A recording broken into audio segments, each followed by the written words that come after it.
School site acquisition tracking, why your land budget goes off the rails, and how to fix it.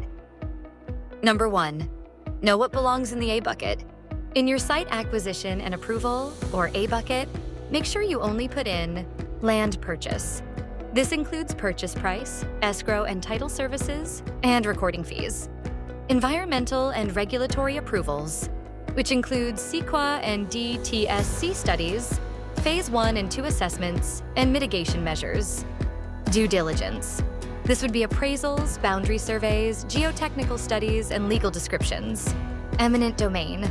This includes all acquisition payments, relocation assistance, court costs, and expert witnesses related to eminent domain. Right-of-way and temporary construction easements. This includes all other acquisition payments and associated legal fees. Number 2, the minimum data you must capture every single time. Establish a parcel-first structure, 1 row per APN per payment. Require these fields from day 1, no exceptions. Number 3, environmental and approvals, time-boxed and visible. Milestone index. Track every environmental milestone with completion dates and link each milestone directly to its supporting document. Mitigation tracking. Tie mitigation and monitoring to specific parcels and budget lines. Track each requirement clearly so nothing gets lost.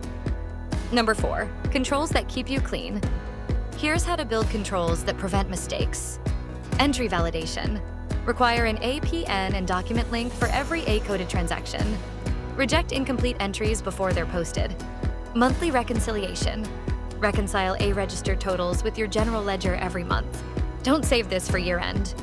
Change control. Document every scope change with a dated note and approval, and keep a clear record of what changed and why. Board alignment. Match every board agenda item to the tracking register.